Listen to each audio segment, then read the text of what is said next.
नमस्ते, आप सभी का स्वागत है आज के इस कार्यक्रम में और आज हम बात करने जा रहे हैं हमारे आस-पास हो रहे युद्धों की, विशेषकर जो ईरान-इस्राएल का युद्ध आरंभ हुआ है और उसके अतिरिक्त बहुत से युद्ध चल रहे हैं और बहुत समय से चल रहे हैं।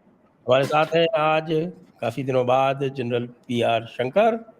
स्वागत है जनरल शंकर, आपका जनरल स्वागतम, आपसे। Thanks a lot. और आपने बुलाया, बहुत दिन के बाद हम मेल मिलाप कर रहे हैं और आप जी हाँ, बात अभी इलेक्शन लो सीज़न हो चालू हो गया है चालू तो हो गया तो we have to you know we have to thank Iran कि उसने कुछ हमें ऐसी बात मिलाया शुरू की मिलाया। नहीं।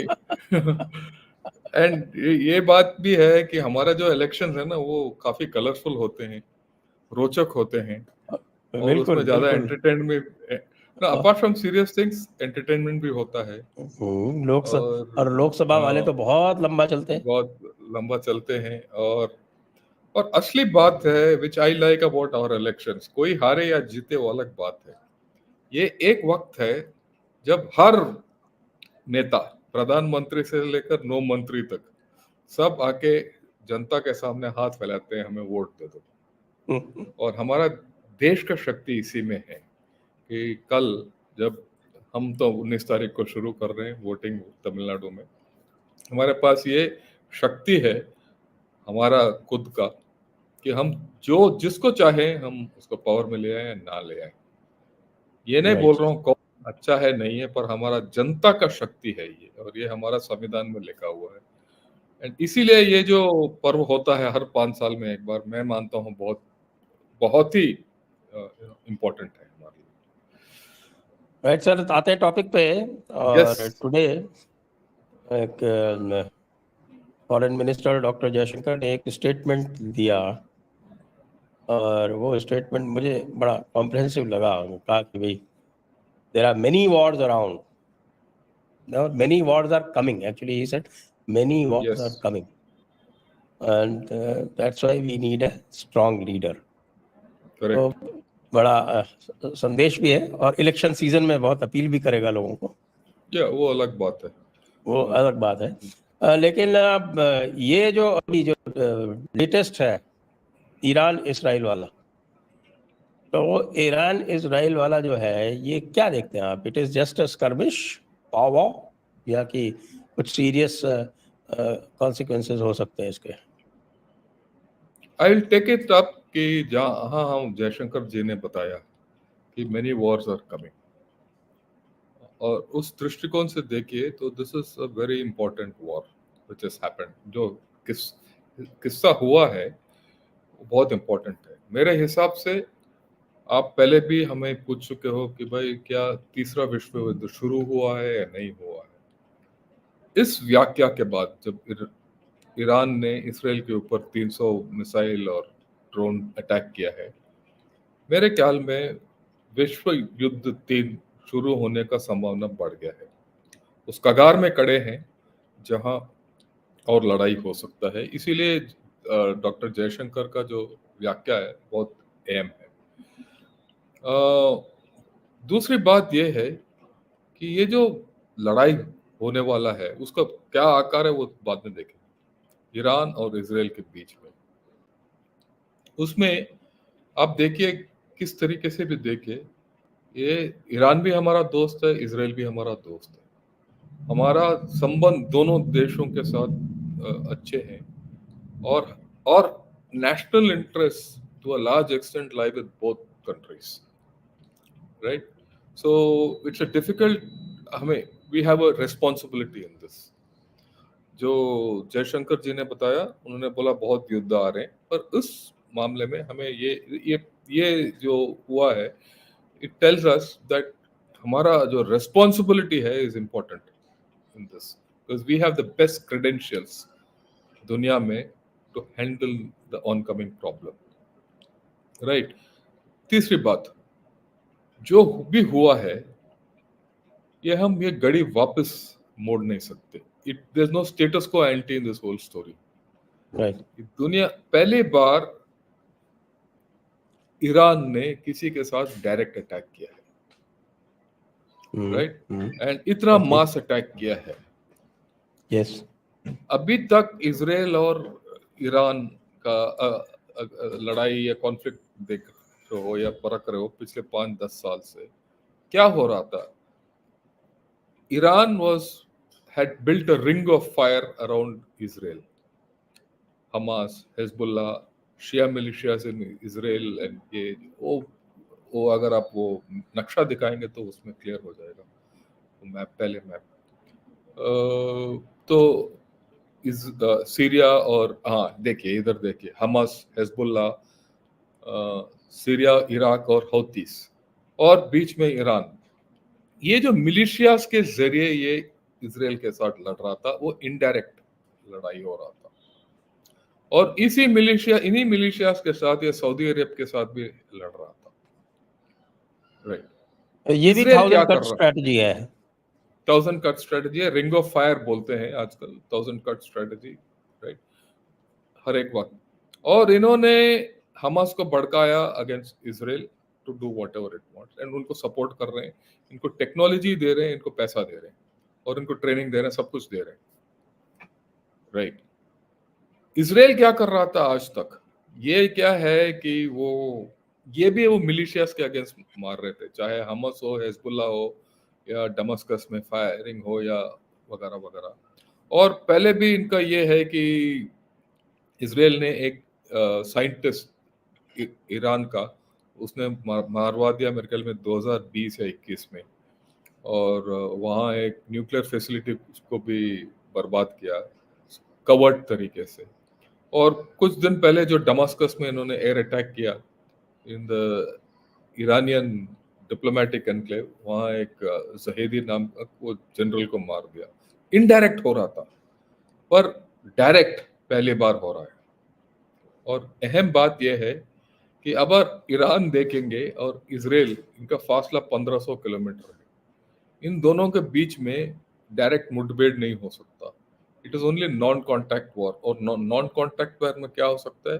ड्रोन, मिसाइल अटैक और एयर अटैक हो सकता है, नेवी भी काम नहीं कर सकते, राइट। सो दिस इज, ये बहुत इंपॉर्टेंट है। और इसमें ये जो अटैक हुआ है, इसमें क्या है कि ईरान का जो मिसाइल्स और ड्रोन्स कुछ जॉर्डन के ऊपर भी मार गिरे हैं, कुछ सऊदी के ऊपर, कुछ वगैरह वगैरह। और इसमें यूएसए भी इन्वॉल्व है, फ्रांस भी इन्वॉल्व है, और यूके भी इन्वॉल्व है। तो अगर आप देखेंगे, एक इस साइड एक पूरा गुट है, Iran, Syria, Iraq, Yemen, Lebanon, Gaza यानी हमास और इनके मिलिशियास। दूसरा साइड यूएसए, इजराइल, कुछ हद तक जॉर्डन और वगैरह वगैरह, France, US, UK. So it's almost a big war. अगर दूसरा ये शुरू हो गया और कोई रिटेलिएशन हो गया इजराइल की तरफ से, तो ये सारे लड़ पड़ेंगे और ये कंट्रोल की स्थिति बाहर हो जाएगा।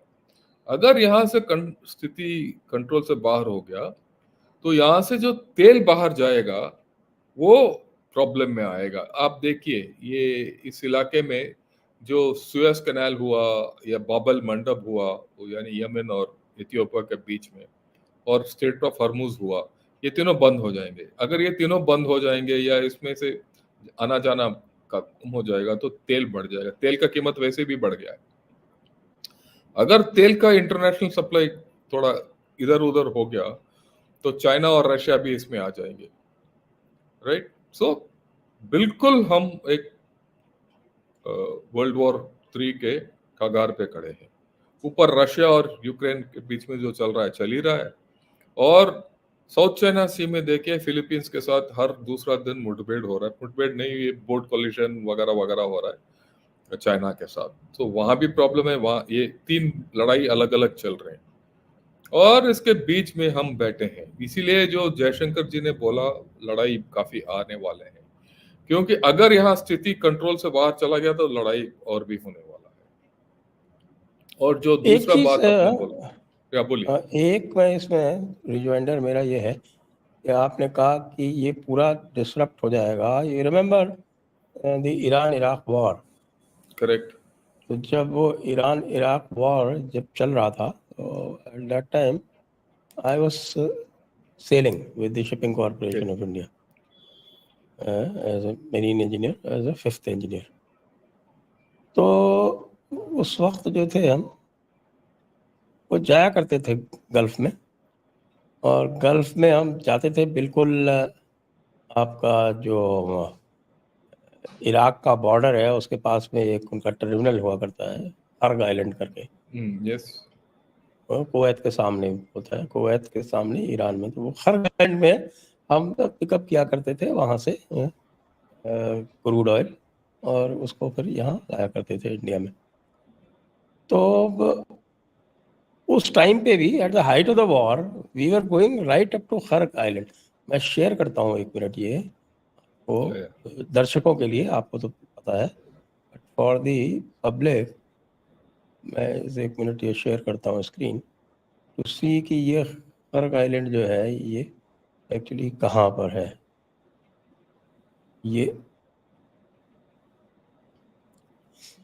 ये देखिए आपके खर्क आइलैंड जो है वो मैं बिल्कुल मानता हूँ इराक के बॉर्डर के पास, कुवैत के सामने, यहाँ पर हम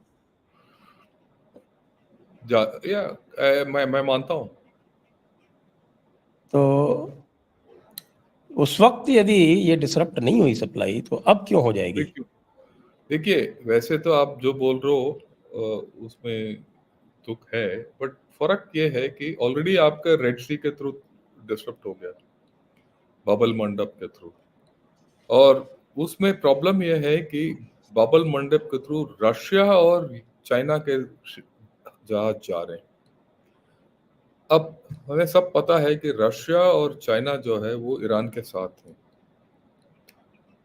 अगर ईरान ने कुछ किया तो उनका तेल बंद हो जाएगा। अगर उनका तेल बंद हो जाएगा तो डिसरप्शन अपने आप हो जाएगा, क्योंकि नीचे जो है हौतीस ने बंद किया, ऊपर बाकी बंद कर देंगे इनका, ईरान का। अगर वो कुछ हुआ तो ईरान भी कुछ करेगा, तो बाकी यूएई और इनका भी, सऊदी अरेबिया के भी प्रॉब्लम आएगा। खैर, सऊदी अरेबिया से आप रेड सी के जरिए भी आप निकाल सकते हो थ्रू सुएज कैनाल, बट वो लंबा रास्ता है। थोड़ा सा लूज कर गए आपके जो है वो बीच में डिसरप्ट हो गया था 1 मिनट। ओके, दोबारा वो मैप दिखाएंगे तो मैं वापस, हमारा मैप दिखाएंगे तो मैं दोबारा बताता हूँ। हाँ, आप यहाँ देखिए ये जो यमन के नीचे रेड सी बबल मंडप में वैसे भी प्रॉब्लम है आजकल, वहां से सिर्फ रशिया और चाइना के वेसल्स जा रहे हैं, बाकियों का थोड़ा प्रॉब्लम है। वहां डिसरप्शन ऑलरेडी हो चुका है, सुएज कैनाल में हो चुका है, राइट। बचा straight of Hormuz. Straight of Hormuz जो अगर कल के दिन लड़ाई छिड़ गया इजराइल और ईरान के बीच में, और यूएसए वगैरह भी शामिल हो गए, तो सबसे पहले वो ईरान के ऊपर पाबंदी लगाएंगे, ये कुछ करेंगे, जो भी उनका क्रूड बाहर नहीं जाएगा। अगर वहां स्ट्रेट ऑफ हॉर्मुज में से वहां डिसरप्ट हो गया तो रशिया और चाइना का सप्लाई डिसरप्ट हो जाएगा। फिर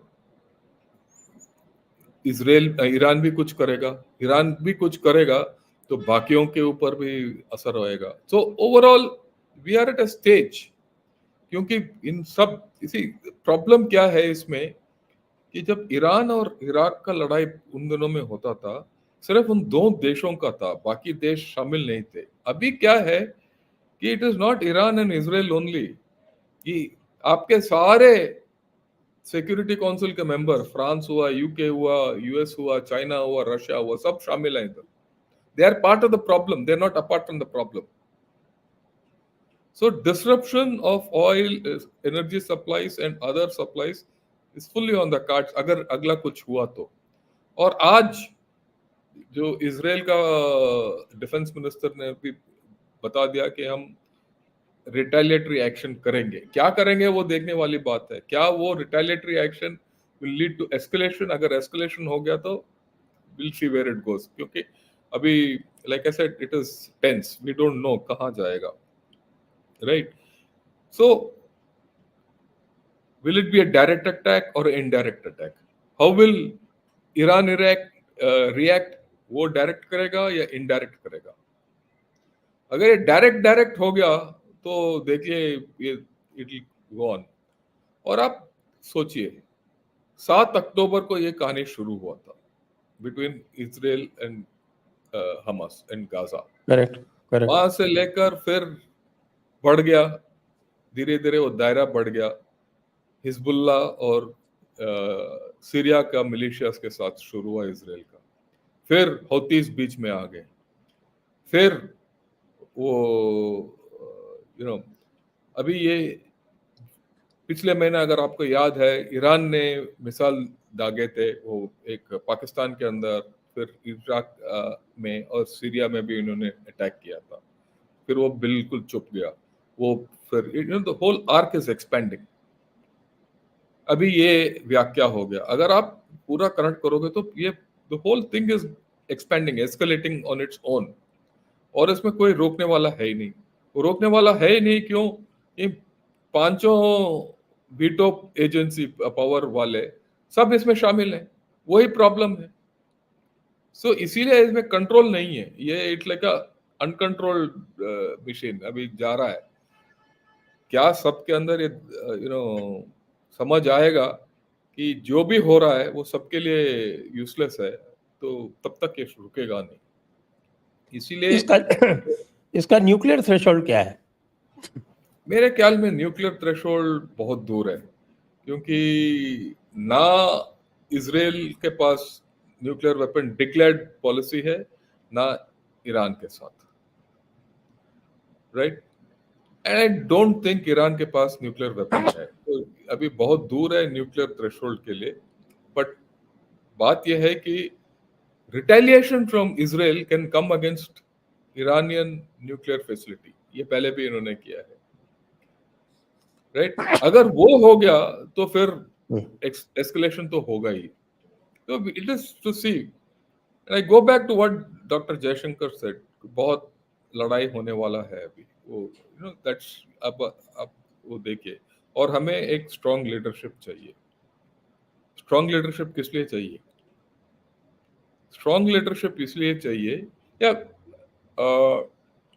स्ट्रॉन्ग लीडरशिप इसलिए चाहिए क्योंकि मेरे ख्याल में India is in a position to mediate. अभी देखिए, ये मैप हटा सकते हैं, वैसे भी बात करेंगे अभी। सो अगर हम देखेंगे तो इंडिया का दोस्त है इजराइल और ईरान। हम दोनों के बीच में मीडिएट कर सकते हैं। ये पांचों सुपर पावर या जो वीटो पावर, वो किसी के साथ पक्ष में बात नहीं कर सकता, कोई सुनेगा नहीं। तो उस हालत में हम बात कर सकते हैं, और उसके लिए हमें अच्छा लीडरशिप चाहिए, विश्वसनीय लीडरशिप चाहिए, मजबूती चाहिए, दृढ़ता चाहिए, राइट। क्योंकि सब सुनेंगे। अभी यही तो निकला आया है। एंड हमारा जो मेल मिलाप है, खास करके सऊदी अरेबिया के साथ, यूएई के साथ, ओमान के साथ, बाकी पावर्स जो हैं वहाँ, उनके साथ अच्छा है। उनके जरिए, उनके माध्यम हम थोड़ा इन दोनों से बात कर सकते हैं कि भाई इसको आगे मत बढ़ाओ। रशिया के साथ बात कर सकते हैं हम, यूएसए के साथ भी बात कर सकते हैं। So we are in a best position, right. एक और चीज है, ये बाकी जो कोलेटरल डैमेज शुरू हो जाएगा, अभी पायरेसी बढ़ जाएगा, ये बढ़ जाएगा, वो बढ़ जाएगा। उसके लिए आपको याद है ऑलरेडी हमारे 12 जहाज उस इलाके में हैं एंटी पायरेसी रोल में, राइट। ये पीस कीपिंग रोल में भी बदल सकता है कल के दिन। We can go to the UN can say okay India will do. And all this is dangerous. Dangerous इसीलिए है कि ये टफ है। ये कोई it's not easy thing. So that is why we need very good leadership. एक और चीज है, अगर वहां बंद हो गया तो हमारा तेल आना भी थोड़ा प्रॉब्लम है। हमारे लिए तेल ही नहीं, हमारा फर्टिलाइजर्स भी काफी उस इलाके से आते हैं, राइट। सो हमारा फर्टिलाइजर्स का प्रॉब्लम है, हमारा तेल का प्रॉब्लम है। So we need good leadership to ensure वो हमारा एनर्जी सप्लाई ना रोके। हालांकि हम ओमान के जरिए लेके आ सकते हैं, लैंड रूट ओपन कर सकते हैं, but that is not the traditional route. So internally also we will we need good leadership.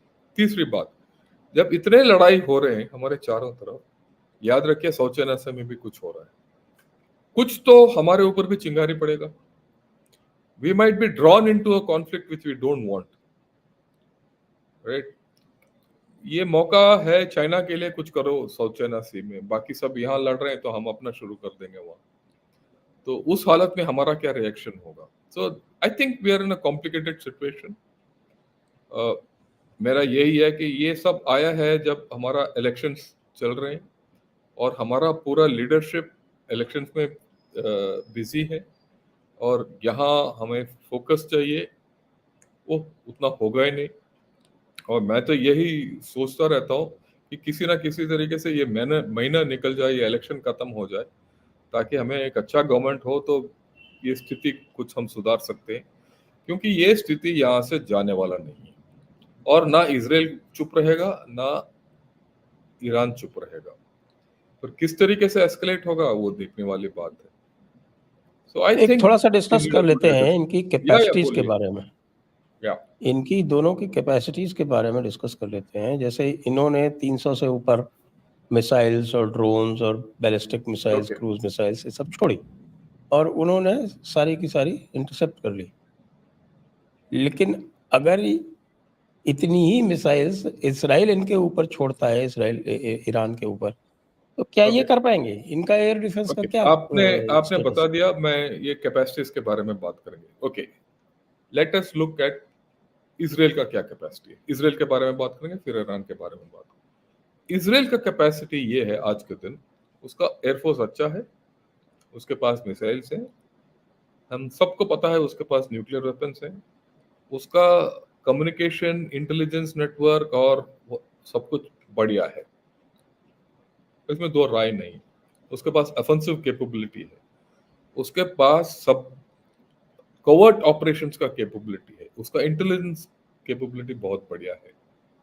तो वो है ताकत इसराइल का, और वो है कैपेबिलिटी इसराइल का। वो इट कैन, उसने ऑलरेडी ये डेमोन्स्ट्रेट कर दिया इसराइल ने, when it hit the Damascus में वो एम्बेसी को, इट ऑलरेडी डेमोन्स्ट्रेटेड, ये जो डिफेंसिव कैपेबिलिटी उसका डेमोन्स्ट्रेट कर दिया, right? Israel has got many options जो भी करना चाहता है,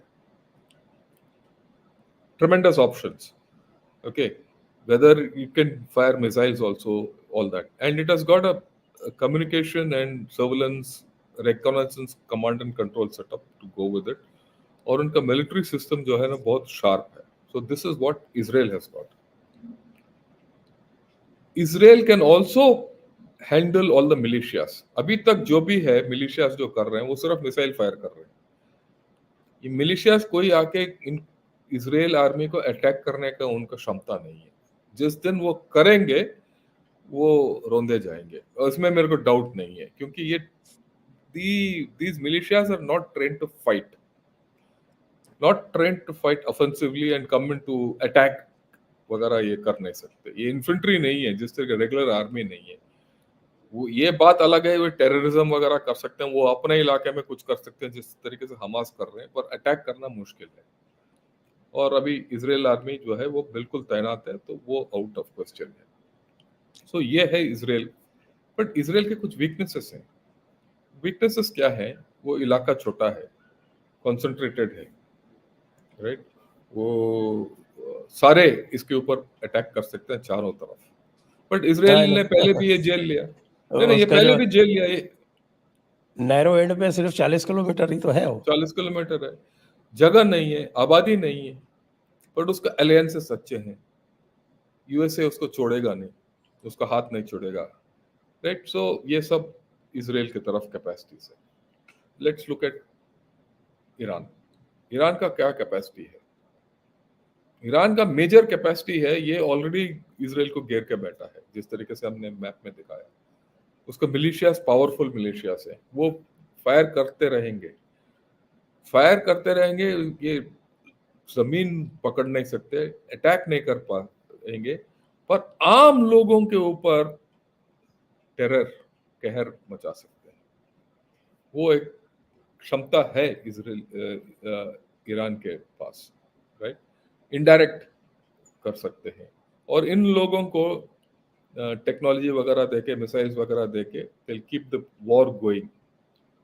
ईरान के पास वो अपना इतनी अलायंस है, इकोनॉमिक कैपेसिटी है क्या ईरान के पास? या ईरान के पास है। Let's be very clear, Iran के पास इस चीज करने के लिए कैपेसिटी है, और इसने ये कैपेसिटी आज से नहीं, पिछले 10 साल से इसने बढ़ाया है, धीरे धीरे धीरे धीरे बढ़ाया है।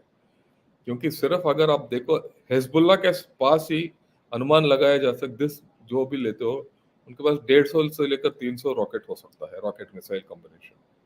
तो इनके पास है, ये मान के चलिए। और इसका मैंने रिसर्च भी किया है, इनफैक्ट एक जर्नल में पेपर भी पब्लिश हो रहा है। टेरर का कैपेसिटी है ईरान के पास, फैक्ट है ये। ओके, सेकंड थिंग, इजराइल के पास क्या है? इजराइल के पास एयरफोर्स नहीं है। इजराइल के पास सर्वेलेंस, स्पेस कैपेबिलिटी वगैरह ईरान नहीं है, के जो पास है। हाँ सॉरी, ईरान के पास नहीं है। Iran doesn't have space capability, EW capability, electronic capability वगैरह नहीं है। बट ईरान के पास क्या है? ईरान के पास एक सॉलिड मिसाइल फोर्स है, उसके पास एक सॉलिड ड्रोन फोर्स है, राइट, एंड द मिलिशियास। आप सोचिए, ये जो अटैक हुआ है ये अचानक नहीं हुआ है, इन्होंने पहले ही बता दिया कि हम मारने वाले हैं। सबको पता था कि ये मारने वाले हैं, और सबका फोकस ईरान के ऊपर था। तो उन्होंने एक डेमोन्स्ट्रेशन की तरह किया, और तो अगर सिर्फ डेमोन्स्ट्रेशन के तौर पे किया कि एक संदेशा भेजने के लिए ये सब किया, 300 मिसाइल्स वगैरह के साथ, ये सिर्फ ईरान से नहीं है, बाकी जगह से भी फायर हुआ है। तो एक्चुअली इनके पास कितना स्टॉक होगा? जैसे मैंने बोला, हिजबुल्लाह के पास ही 1.5 लाख रॉकेट्स और मिसाइल्स हैं, तो उसमें कोई इनका ताकत है, राइट। अगर अचानक अटैक कर देंगे तो कुछ तो नष्ट हो, घुस जाएंगे। आफ्टर ऑल ये तो प्री प्रोग्राम्ड अटैक था, ये डिटेक्टेड अटैक था। अगर सरप्राइज अटैक किया तो क्या इजराइल सबको रोक पाएगा? ये एक प्रश्न चिन्ह है, हमें पता नहीं है। पर ईरान के पास क्या नहीं है? ईरान के पास वो क्षमता नहीं है कि वो इजराइल को डायरेक्ट अटैक करे थ्रू एयरफोर्स। वो फ्लेक्सिबिलिटी नहीं है, ना उसके पास नेवी है। ओके, बट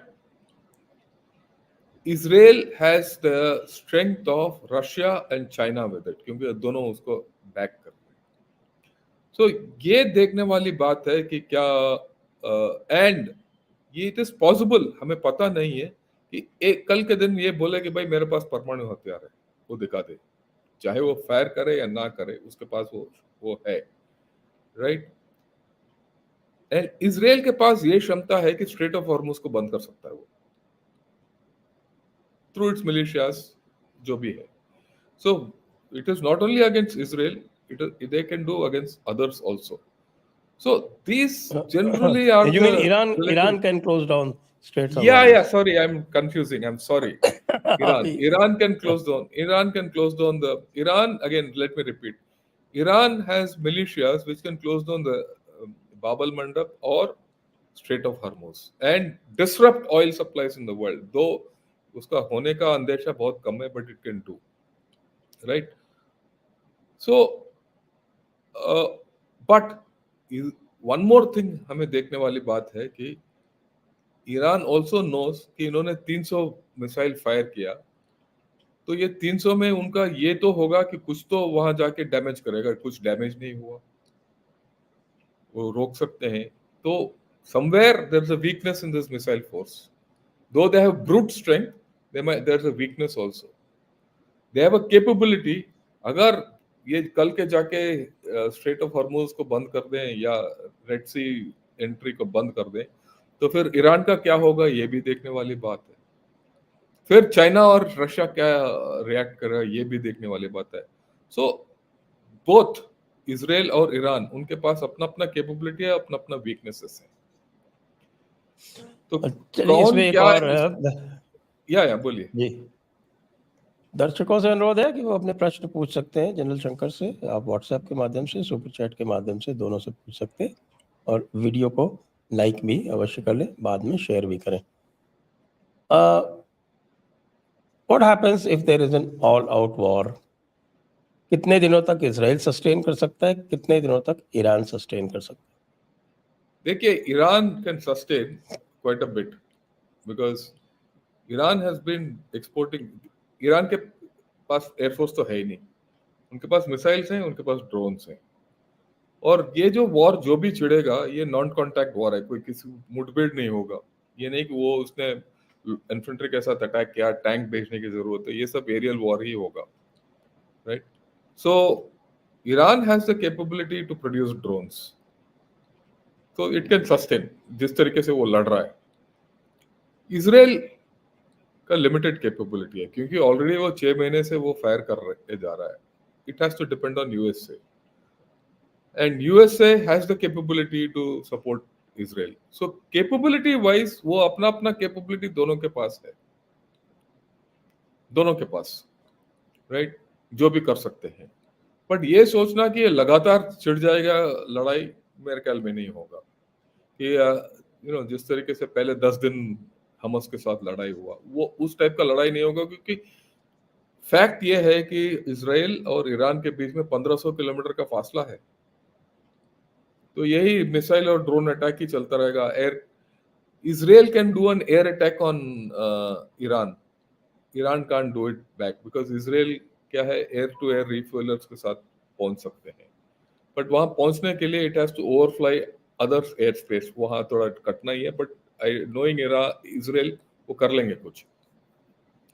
सो उनके पास स्टेल्थ कैपेबिलिटी भी है, स्टेल्थ कैपेबिलिटी है। वो फिर वो ऊपर से चले जाएंगे, नीचे से नहीं जाएंगे, ऊपर they will go via Syria and Iraq. वहां इनको रोकने वाला कोई है ही नहीं। और एयर टू एयर रिफ्यूलिंग, देखिए, इफ यू गो बैक, इन्होंने किया था रेड ओवर एनटीबी, कितना 5-6 हजार किलोमीटर जाके उन्होंने किया था। तो ये वो क्षमता है इसराइल के पास, हमें भूलना नहीं चाहिए। और इसराइल के पास ये भी क्षमता है कि वो उनका न्यूक्लियर फैसिलिटीज के ऊपर अटैक करे। सो दोनों के पास अपना अपना स्ट्रेंथ है, दोनों के पास सस्टेनेबिलिटी भी है, और दोनों के पास वीकनेसेस भी है। बात यह है कि कौन अगला चाल किस तरीके से लेगा और वो रेस्पॉन्स क्या होगा। और ये जो बाहर बैठे हैं Russia, China, USA, UK, France, ये करेंगे क्या? तो ये किस लेवल तक जाएगा और किस टाइम फ्रेम में जाएगा, और इंडिया क्या करेगा? देखिए, इंडिया का मैंने बता दिया, India is in a pole position. India के साथ वैसे किसी का लड़ाई नहीं है इनमें।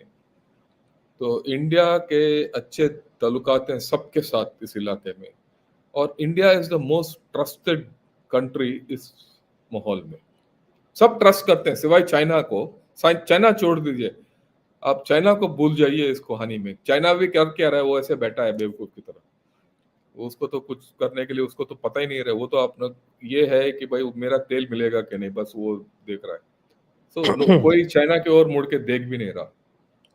तो अगर चाइना की ओर छोड़ दो, रशिया हमें ट्रस्ट करता है, यूएसए हमें ट्रस्ट करता है, यूके और फ्रांस हमें ट्रस्ट करते हैं, यूएवी हमें ट्रस्ट करता है, सऊदी ट्रस्ट करता है, इसराइल और ईरान ट्रस्ट करता है, यहाँ तक तालिबान भी हमें ट्रस्ट करता है ज्यादा पाकिस्तान से। तो हमारा पोजीशन अच्छा है एक्चुअली, ये मौका है इंडिया के लिए। और मेरा यही मैं सोचता रहता हूँ, अगर ये नॉर्मल दिन होता तो जयशंकर जी वहीं होते आजकल, और वहां चक्कर लगाते रहते कि एक दूसरे से भाई मेल मिलाप करो, डिप्लोमेटिक एक्शन शुरू करो। क्योंकि अभी ये इलेक्शन का टाइम है, तो सबका हमारा फोकस इधर है। हमें एक सुनहरा मौका खो रहे हैं अगर हम कुछ नहीं करेंगे तो। हम बार बार बताते आते हैं कि भाई हमें सिक्योरिटी काउंसिल में जगह चाहिए, यूएन का तबादला चाहिए, हमें सब कुछ। ये मौका है टू डेमोन्स्ट्रेट के we are a world power by getting people to come to the table. And इस मौके पे आई होप ये चलेगा, ऐसी बात नहीं है। हमारा जो गवर्नमेंट जो भी बनेगा, एक मजबूत गवर्नमेंट बनेगा और एक अच्छा स्टेप लेगा इस मामले में। तो ये मौका बार बार एक देश को मिलता नहीं है। जो मैं वापस वही आपने जो बोला, डॉक्टर जयशंकर ने बोला, और लड़ाई होंगे, मजबूत लीडरशिप चाहिए। मजबूत लीडरशिप लड़ने के लिए नहीं चाहिए हमें आज के दिन। मजबूत लीडरशिप हमें चाहिए शांति स्थापित करने के लिए विश्व में, और हमें ये मौका बार बार किसी देश को नहीं मिलता। ये है मेरा राय। आपका और कुछ इसमें है तो पूछ लीजिए। चलिए अब हम चलते हैं दर्शकों के प्रश्नों पर। हाँ हाँ।